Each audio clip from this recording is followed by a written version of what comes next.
Naku po mga kababayan, umaarangkada na naman. Bumabanat na naman.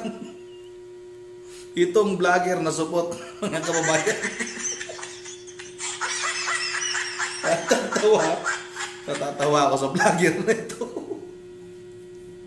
Sobrang yabang, puro lang yabang, pero nagtatago naman mga kababayan sa damuhan at laging nakapismas. Wala nang pandemic at wala namang tao sa kanyang paligid mga kababayan, pero laging nakapismas. Yan yung palatandaan na puro lang yabang ang support na si Epipanyo Labrador na ito mga kababayan. Pero bakit tayo magpatuloy sa ating mag-uusapan? Ako muna ibabati ng magandang gabi sa ating mga viewers dyan, sa ating mga subscribers. Maraming salamat sa inyong suporta. Shoutout sa inyong lahat. Tuloy na tayo kagad sa ating pag-uusapan. Pag-uusapan natin ngayon, itong may nakakilala pa ba nito? Tiyo lang. Mag-is the light. Ito. Itong vlogger na ito. Ayan, yun. Yung laging napismas mga kababayan. Nakakala mo ito talagang matapang.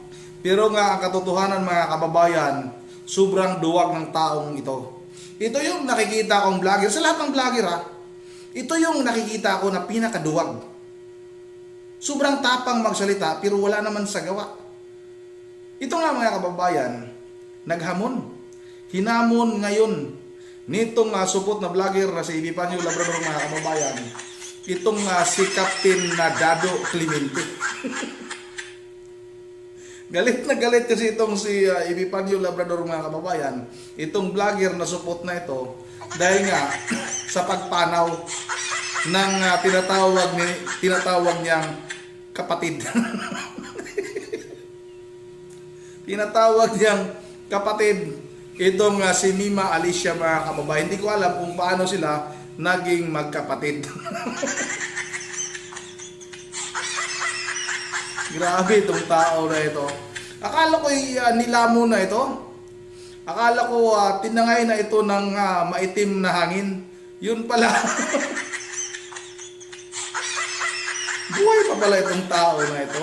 At yun nga mga kababayan, itong si Epipanyo Labrador ay hinamon niya ngayon itong mga DDS at itong si Dado Clemente mga kababayan, itong si Captain Dado Clemente. Hinamon niya ngayon. Binigyan niya ng 24 oras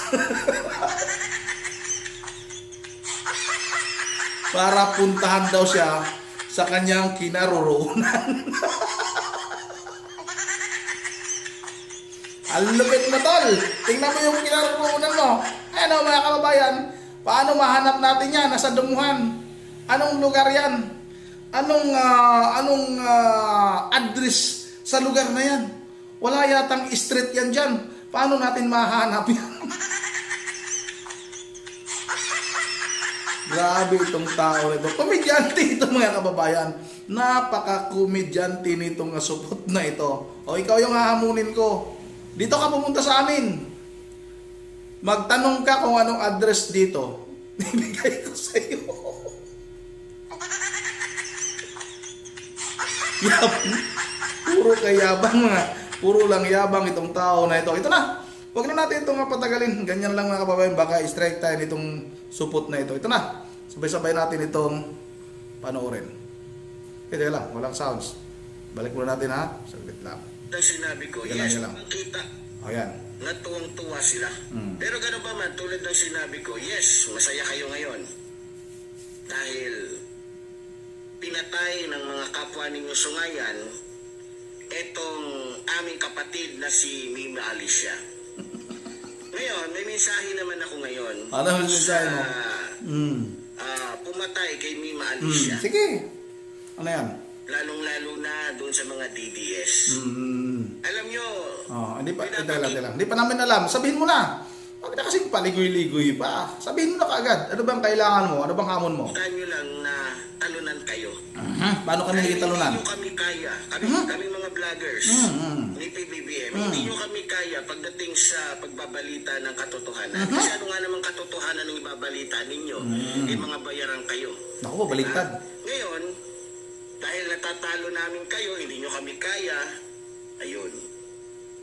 Baliktad mga kababayan, yung sinabi niyang bayaran, siya yun mga kababayan, itong si Epifanio Labrador, itong supot na ito, ay nakikiusap ito dati kay Martin Romualdez. Ayun sa kanya noon, lagi kasi akong gumagawa ng reaction video laban sa supot na ito noon mga kababayan. Ayun sa kanya noon, nagpadala siya ng sulat kay Martin Romualdez kasi nagmamakaawa yan kasi may mga kurikong na dati ni. Ang daming kurikong yan sa balat-balat mga kababayan. Kinukurikong na yan. Kaya nga, nagpapadala siya ng sulat. Iwan ko lang kung may kurikong pa rin ito ngayon kasi nga, lagi itong nakahabang manggas na damit. Baka may kurikong pa rin hanggang ngayon yan. Nagpapadala siya ng sulat kay Martin Romualdez noon. Ayon sa kanya, para tulungan siya. Nangingikil yan sa kanya mga subscriber, mga kababayan. Kunwari, nagkasakit yung kanyang anak para bigyan siya ngayon ng tulong. Pero ang katotohanan pala, wala palang sakit. Siya pala yung may sakit. Kaya sa mga i-post ko ito sa Facebook page ko. Para sa mga taga-panood nitong tao na ito. Alamin ninyo kung gaano kasinungaling iyan ang supot na yan. Ito patuloy natin ito. Desisyon na lang ninyo, ang diskarte na lang ninyo, pumatay ng taong walang kalaban-laban. At saka nakita namin yung katayduran di ba? Biro mo, dahil alam ng mga kalaban natin na wala namang kalaban-laban si Mima Alicia, hindi mo marunong humawak ng armas. Diba? Pati yung asawa niya o yung kalibing niya, hindi naman humahawak ng armas. Malay mo. Yun lang, doon lang sila magaling. Ngayon, doon sa mga nagbabanta sa akin, lalong-lalo na sa pamilya ko, at sa ilang mga vloggers na kasama natin o kaisa natin. Pasikat. Sa totoo lang, matapang lang kayo dahil tumitira kayo nang hindi handa ang kalaban ninyo.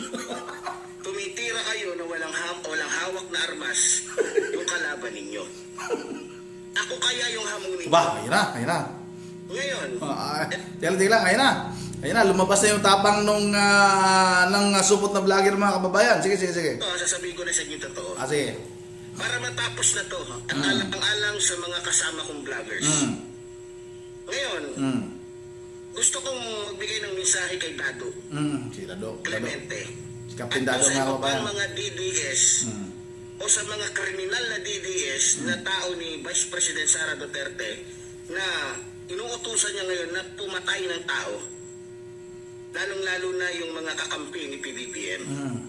Ngayon, ako ngayon mismo maghahamon sa inyo. Ito ba nakamon? Kung talagang lalaki kayo, kung talagang lalaki kayo, total safety na yung anak ko, yung asawa ko, dahil meron nang tumulong sa akin. Sabi ko, masasanay itong mga to pag puro banta lang. Ngayon, ang mensahe ko kay Dado Clemente, di ba? Naalala mo yung mga vlog mo? Pati nga si Pangulong Ferdinand Marcos Jr. Pinagbantaan mo na papatayin mo, di ba? Sige na. Ganun ka katapang, ganun kayo katapang. Ngayon, tatapusin ko, tutuldukan ko na yung mga pagbabanta ninyo. Tutuldukan ko na yung Tangina. Akala mo ay totoong matapang Kung makikita niyo yung mga kababayan, yung itsura ni Epifanio Labrador, nakapismas yan na napakakapal. Akala mo yung busal. Yung para sa mga aso, para hindi makapangagat mga kababayan. Nakikita niyo ba? Yung nilalagay sa aso, pag halimbawa, nililigo mo yung aso, liliguin mo, lagyan mo ngayon ng busal. At sa mga animal clinic naman, mayroon daw nilalagay doon para pag halimbawa may gagawin sa aso, hindi basta-basta makapangagat. Ganun ang itsura nitong, hindi naman siya, ilagay ko lang dyan sa screen yung picture niya. Ganun ang itsura nitong si Epifanio Labrador mga kababayan. Balot na balot yung kanyang mukha. Dahil nga sa sobrang takot nito. Tapos magmayabang ka, na maghahamon ka, tutuldukan mo na yung mga taga-suporta niya Vice President Sara Duterte. Magpatuloy ka muna bago kami matakot sa iyo. Tulungan ninyo yung kahayupan, lalong-lalo na dun sa mga inosenteng tao. Ngayon, titigil na ako sa pagbablog ko kung hindi ko kayo kakasahan. Wala kang Sa kakainin. mga nagbabalak at talagang gustong, ito nga may namibasa pa ako, ba't daw ako nagmamast? Siyempre, sinong hindi magmamast? Ngayon tumitira kayo ng patalikod. Sinong hindi magmamast? Ngayon tumitira kayo nang hindi man lamang o wala man lamang kaalam-alam yung titirahin ninyo. Hindi kayo lumalaban ng patas. Gawain lamang niya ng mga traidor at duwag. Ba't hindi kayo lumaban ng patas? Wala kayong pinagkaiba kay Bastek. Matapang lang sa pagbabanta. Pero nung hinamon na ni Carbonell, wala kayong pinagkaiba kay Rodrigo Roa Duterte. Ang lakas mong hamon. Pero nung kinasahan na, wala na. Diba? Talagang manang-mana kayo sa puon ninyo. Ngayon, Dado Clemente, total, handa na ako. Pareho tayong may armas. Alam ko may armas ka. Diba? Ha? I-chat mo ko. Diba? I-chat mo ko. Pwede mong i-video. I-chat mo ko. Sasagot ako agad sa'yo. Pag hindi ako sumagat sa'yo, titigil na ako dito sa pagbablog ko. Sinusumpa ko yan. Ngayon, pag kumasa ka sa hamon ko, one-on-one tayo. Tingnan natin kung talagang magagaling kahit matatapang kayo. Diyan lang kayo magagaling. Noon, hindi ako pumapalag dahil wala akong mapaglagyan sa asawat anak ko. Pero ngayon, nahanda na ako at wala nang problema pagdating sa asawat anak ko. Ngayon nyo ko takutin. Kayong mga sungayan, lalong-lalo na yung membro ng isang reliyong sungayan, mag-message kayo sa akin ngayon din. Mag-message kayo. Pag nag-message kayo, total marami kayo eh. Ako isa lang. Puntahan niyo ako dito. Sa kinaroroonan ko. Bibigyan ko lang kayo ng 24 oras. Pag hindi kayo nag-message sa akin o tumawag sa akin, ibig sabihin mga kupal kayo. Kita. Natuwang-tuwa sila. Pero gano'n pa man, tulad ng sinabi ko. Sige lang, sabihin ko muna. Ayun ang Captain Dado, binigyan ka lang ng 24 oras. Nitong supot na vlogger na ito, itong si Pipan yung Labrador. Mag-chat ka daw sa kanya at sasagutin ka daw niya kagad. Sasagutin lang naman eh. Chat lang naman yan. Itong si Panyong, mga kababayan, ginawa niya naman tayong tanga. Paano ka pupuntahan sa lugar na yan? Nasa ito mga kababayan, tingnan niyo itong lugar na ito. Iano ko lang, yan makita niyo ba yan? Paano matunton yung lugar na yan? Puro kakahuyan, puro damuhan. Kung hindi ka ba naman isang dakilang tanga ka kasi.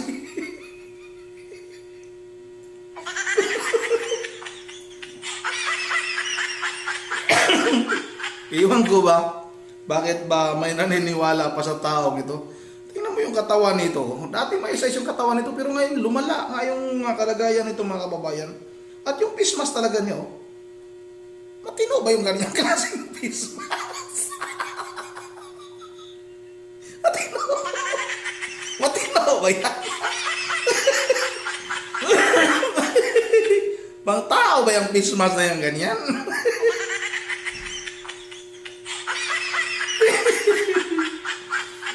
Excuse me.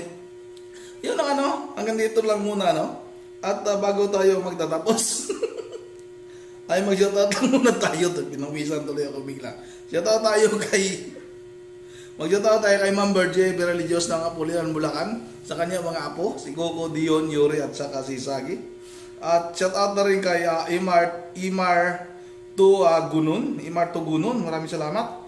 Shoutout na rin kay Crisindi Francis. Pa-shoutout po sir, thank you. Maraming salamat sa iyo, Crisindi Francis. Go ahead po sir, God bless po. Maraming salamat. Shoutout na rin kay MG Abakas.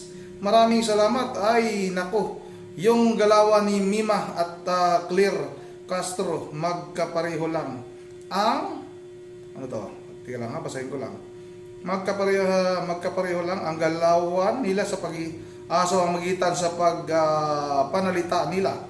Kahit pa ibintang nila kay BP, hindi na maniniwala mga taong bayan. Maraming salamat sa iyong komento, NG Bakas. At shout out na rin kay Tusim, shout out na rin kay Alan Alunti, kay Ma'am Joyce ng Japan, shout out kay Ma'am Michelle Bolima, kay Rod TV, at kay Runi Kapwa, at shout out na rin kay Joy Esplana, kay Jewel Artus, kay Bort Buno, kay Ros Lorita, excuse me, kay